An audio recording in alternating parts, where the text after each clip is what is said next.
Welcome to Now Let's Talk, the podcast with Vanessa Corwin and Kathleen Kahn, where we speak with our guests about the joys and challenges of life in today's world. Hello, I'm Vanessa Corwin. And I'm Kathleen Kahn. Multi-instrumentalist Timmy Cappello has played with some heavy hitters: Tina Turner, Peter Gabriel, Ringo Starr, Carly Simon, among others, and currently has a solo act resulting from his role in the 1987 film The Lost Boys. We caught up with Timmy as he prepares for upcoming gigs in Tampa, Florida, and the New York, New Jersey metro area. Timmy, welcome to the podcast. Thanks so much for joining us. Thanks for having me. This is exciting. So now you played sax with Tina Turner for, what was it, 16 years? Is that right? 15 years. 15 years. So from 1984 to 1999. Wow. So what was that like? Touring the world with Tina Turner. Yes.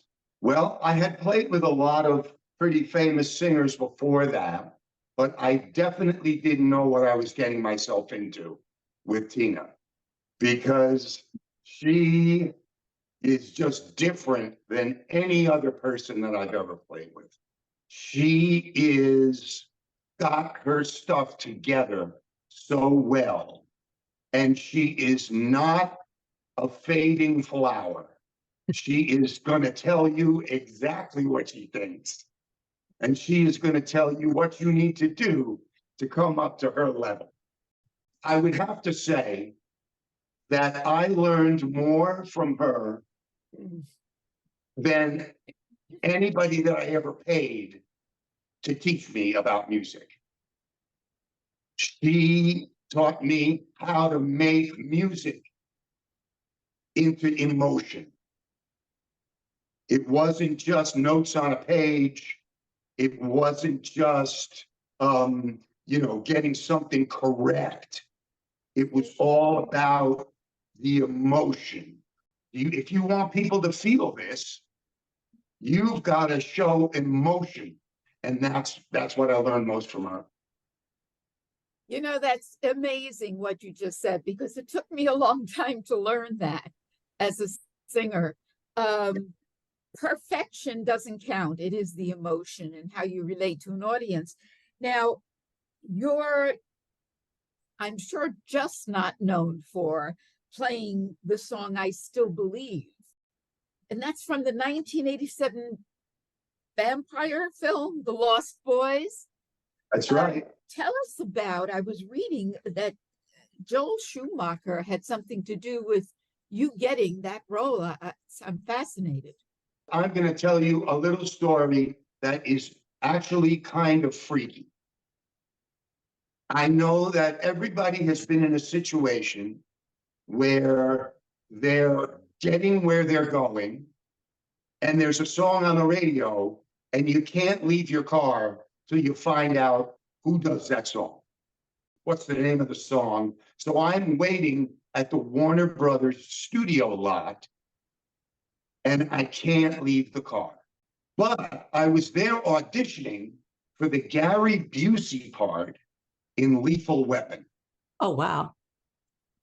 So, yeah, well, I was late. I didn't make it in time. Everybody was gone. Now, I think I could have done it. I was a little disappointed, but as I'm sitting there chewing the fat with a lot of the people that were there auditioning, a guy just that I never met before comes across my view, stops and says, "You play with Tina Turner, don't you?" And I said, "Yes, I do." And he said, "Come with me." He walked me down the hall, knocked on the door. Sitting behind his desk was Joel Schumacher, the director of The Lost Boys. He says to me, "Timmy, what the hell is going on? I've been trying to get in touch with you for 2 weeks. Do you have a phone? Do you have an agent? What the heck is going on?" Now I said, "Well, I've been on the road. I just came in to do this audition, I'd spend most of my time on the road. You know, I'm lucky that Tina would let me slip away to try to do some more stuff, right? So he said, would you like to do a song in my latest movie? And I had, of course, known his, you know, I had known Car Wash and, you know, Oh, he's amazing. Oh, yeah. I had known his stuff. So I loved him. And I said, man, you bet your ass I want to do this. I'm dying to do it. Now, the interesting thing was that I was the second person that they chose. The first that they chose was a group named The Call, who had done this specific song that I was in the parking lot listening to. Yeah. So Wow. it turned out that he gave me the exact song That's that made crazy. for the audition. Wow. That was karma. That, More I than tell you what, karma. Oh my karma, gosh. absolute with a capital K. Oh That God, was yes. so amazing. And he had wanted The Call to do it first, but The Call was a Christian band. So they didn't want to have anything to do with any vampires or so they said no, thank you. So I said, yes, thank you. I'll definitely do this because I just thought he was the greatest. You know, he was, you know, Joe Yeah. Schumacher got his start in Andy Warhol's factory. Yep. Oh, did he? Wow. Yeah. So he was the hippest of the hip. I just thought he was fantastic. So I said, yo, you bet your ass, man, I am in. So he sends me the tape, and it's the exact same song that made me wait for the audition. Wow. I just thought to myself, okay, I got to do this. Yes. Accept and take it. Take Yes. it. You did. And it was a good thing that you did, right? Can you imagine? 2 hours is all that it took. And it was, you know how everything, you guys are filming, you guys are filmmakers. You understand that it always takes about 10 to 12 more times than you think it's going to, right? Of Very course. rarely do things just go Right. right after the other, but not this. It only took 2 hours to cut that entire scene Wow. because we were just there. Everybody in the Santa Cruz area, they were at that place on the beach every night. We didn't need any extras. Wow. Talk about karma with a capital K. I mean, Right? that really. It still blows my mind. Now you have appeared with Tina Turner and so many other bands, Ringo Starr, Peter Gabriel, etc. What were those experiences like for you? And do you have a favorite among them? My very first job at age 18 was playing piano and saxophone for the comedian Billy Crystal. Oh my goodness. Wow. We met in a club. He said, would you come and just play a little bit for me? Well, that lasted for 5 years. Oh my goodness. So all I'm saying to you guys is, can you imagine being in a car with Billy Crystal, driving from New York to Niagara Falls, and he's got you under the seat in line? Oh my God. Absolutely. Yes. Fantastic. That was one of my very, very favorite You've experiences. got some sort of an angel that's behind you in this business because it doesn't happen like that mostly. You know That's what? amazing. I am the luckiest dude in the universe. So I'm hearing these days you're touring the country, playing clubs. Yes. You're known as the sexy sax man. You got to tell me where that came from.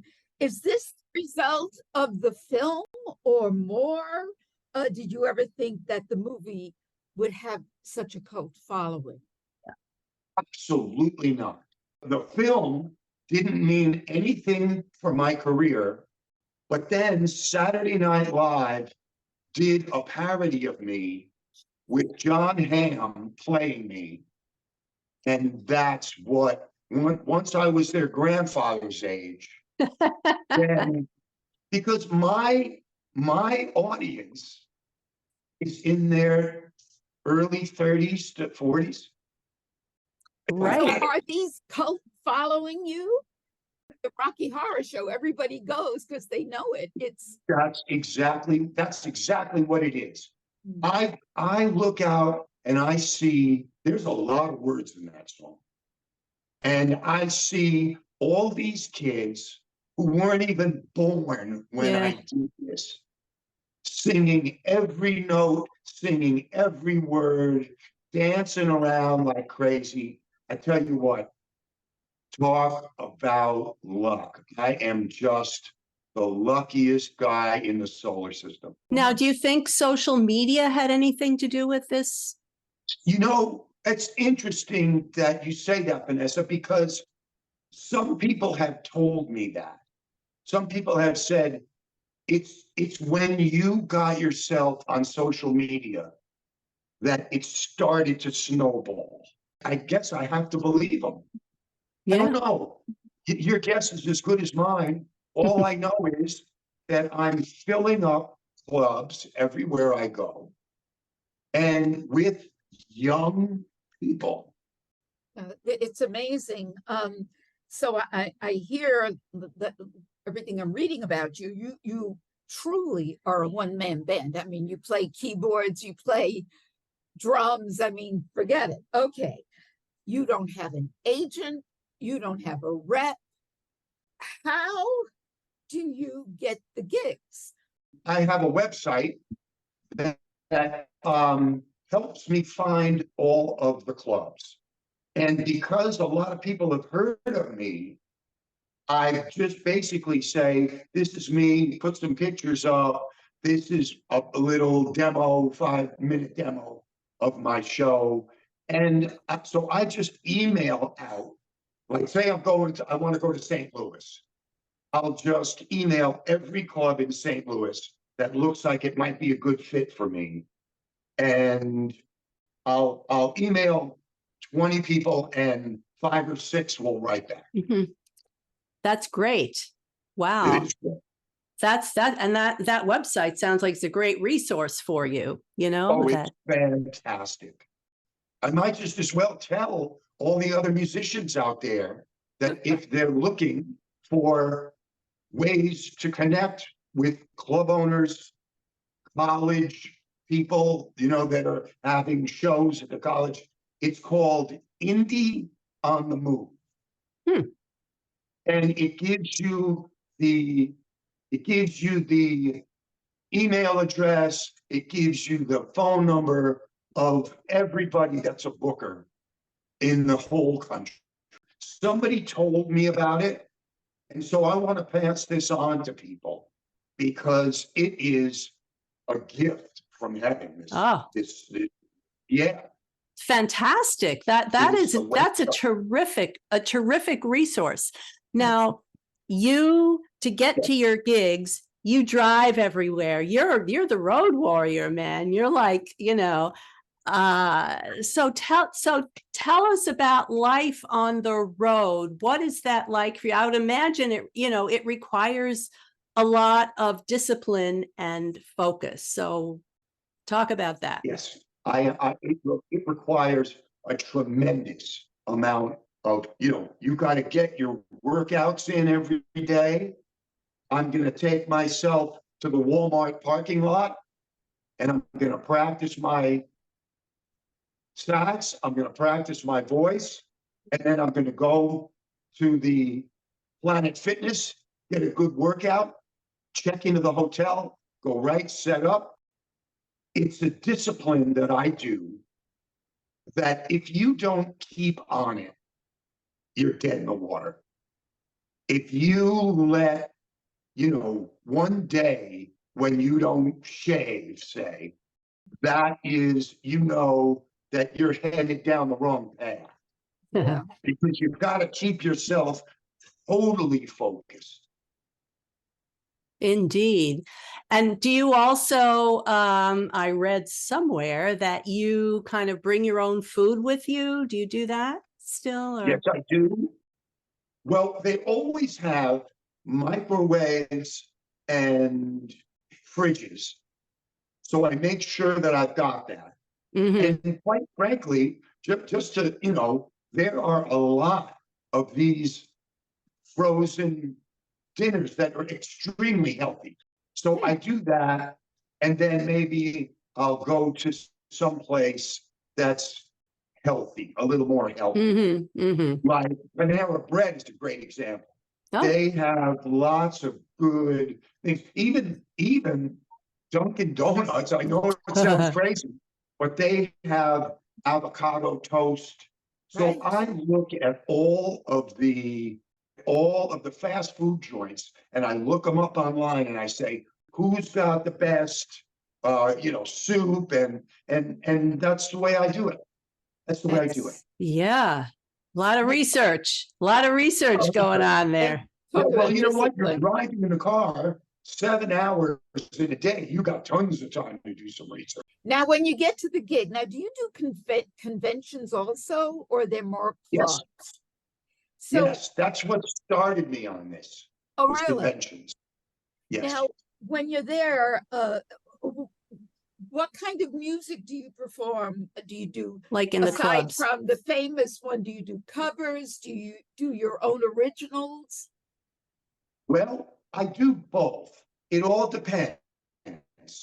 I'll ask them, do you want me to play? And if you want me to play, do you want me to play the song from the Lost Boys? Or do you want a full hour and a half show? Mhm. So they'll pay me a certain amount of money to either do I Still Believe from the Lost Boys or to play my whole show. Tell me about your whole show. What is that? So what, yes, and also, yeah, tell us about your show. And also, do you do different set Okay. list for every show, or do you pretty much do the same, like when you go to a club? Right now, because of COVID, that sort of put a crimp in things for a little while. But once that was over, then I was ready to get started again. So yes, I do it with theater software. It keeps the movies running. It keeps, and so Ah, by just pressing one little button with my foot, I can get myself through the show. And now at the oh, moment, I'm making a new show. aha. So I am making a new record. I'm making films because let's face it, if you're just a one-man band, the worst thing it could ever happen is that you're going to do karaoke. Oh my God. You know what I I'm saying? personally detest. You have to make it entertaining for them. Tell stories from my checkered past. They like the little stories about playing with this person and that person and what's Ringo Starr really like or what's Tina really like. And so I'm doing that. And I have been because of COVID, I pretty much have been just doing my one show. But I'm about 3/4 done with my new show. Great. And then once that's done, then I can do my brand new show until that starts to become, you know, a little bit long in the tooth, right? Yeah. Yeah. So then after that's done, I will have 2 complete shows and I can ask people from the stage, okay, which one do you want to hear? So you could take requests, in other words, right? I can take requests. I can give them anything that they want. And to me, I think that that is going to be the way that, you know, that's what I'll do. You know, new movies, everything will be up there. Mm-hmm. Because let's face it, if you're a one-man show, you really have to keep things going. You did your first album, Blood on the Reed. Yes. In what year was that? Was that 2018? No, it was 2021, I think. Oh, I think. soon? Are you Oh, working wow. on any new music, and are you thinking about doing another solo album? Oh, yeah. Well, the thing is, these albums and films are really labors of love because I play every single note and Crazy. sing every single note on the album. My sister and I have a good vocal blend, Mhm. so she and I will get together and do the background harmonies. Mm. But other than that, I'm playing drums, I'm playing bass, I'm playing guitar, I'm playing piano. All these things, to me, it's the most personal that I could get.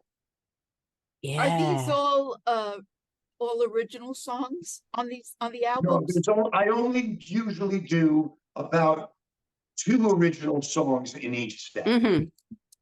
Right. So, because I want to, as I said, entertain people. I mhm. want people to have songs where I take a song and I twist it around. Yeah.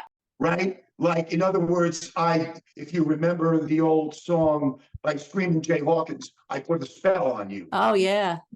Yeah. So I take that song, which is originally a ballad, and I turn it into a party song, All a right. band song, where so I like for people to know what they're listening to. Yeah. Hmm.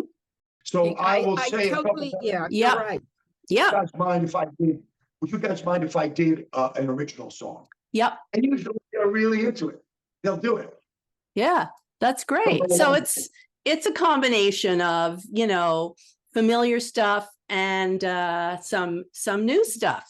Do you envision any collaborations going forward with other musicians? Well, there is Corey Feldman calls me a lot to see if we could do some albums together, and also G. Tom Mack, who wrote the song "Cry Little Sister" from the Lost Boys. So Oh, we collaborate, but I have to say, I think I'm kind of a megalomaniac. I want that control, and yeah. I want every note to be what comes out of my heart. Got it. Now I know, okay, so you're working on a new album. Yes. What about other projects like movies? Any new Oh, movies? I just finished a movie. There's a good friend of mine. I live in Columbia, South Carolina, and he was one of my first friends from Columbia. He persuaded me to live there. He said it's really a fun place. It's a very artistic place. Everybody is doing something. So he's doing a horror movie, and I both played in the band in the movie because it's kind of like a Manson-esque. Ooh. And so it's going to be very interesting. And then I play, he really wanted me to be in it. So I play a talk show host, not unlike yourself, right? I play a talk show host, and it's more like about the paranormal. Ooh, well, you got to keep us posted on that. We definitely want to see that. I'm so excited about it because I've done a bunch of TV shows and movies. I did Miami Vice. I did The Equalizer twice. Mm. I did a couple of things for Netflix. I did Reservation Dogs. Oh, wow. And I'm always on TV. I don't know if you've ever heard of the Access Channel, AXS. Oh, It's yes. I do a show called The Top 10 Revealed. And what they do is they say people who are sort of experts at certain kind of music.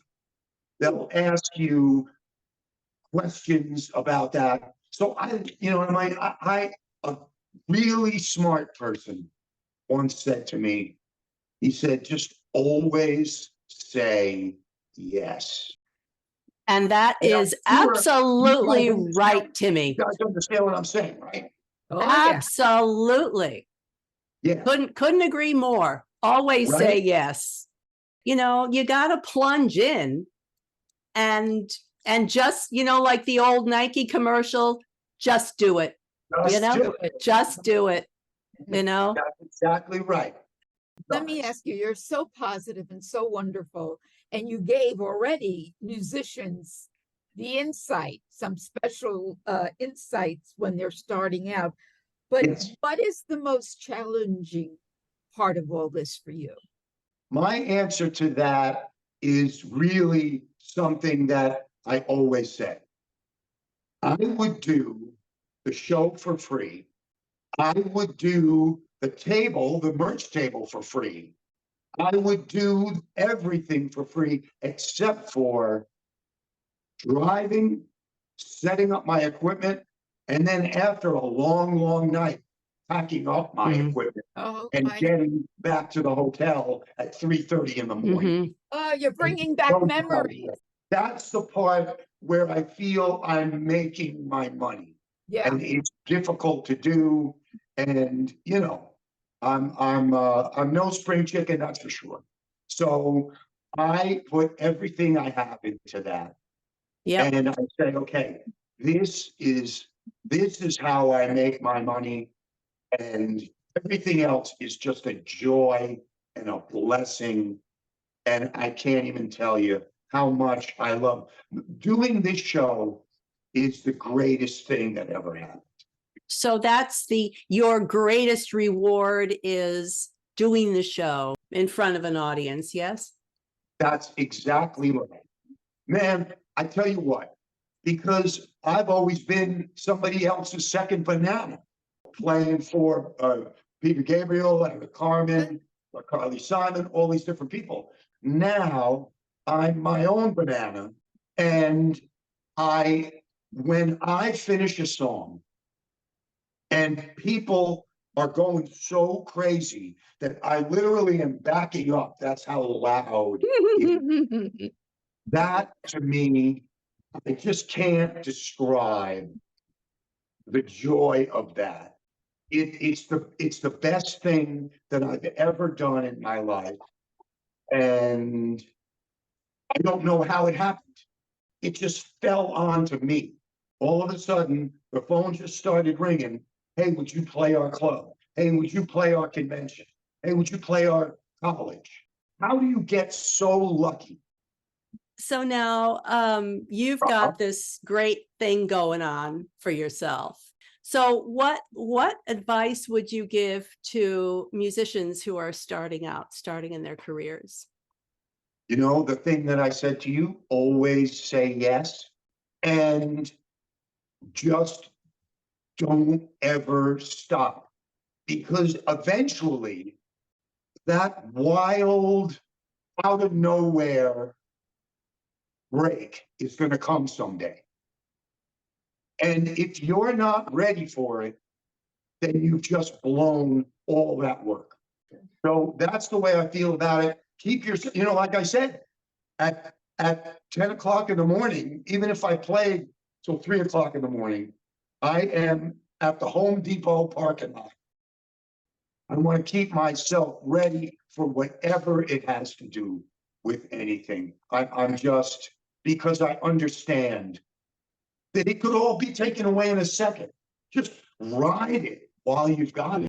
Now, where are we going to find you? Tell everybody who's listening, what's your tour schedule? What's going on? Just Google Tim Cappello, TimCappello, on Facebook.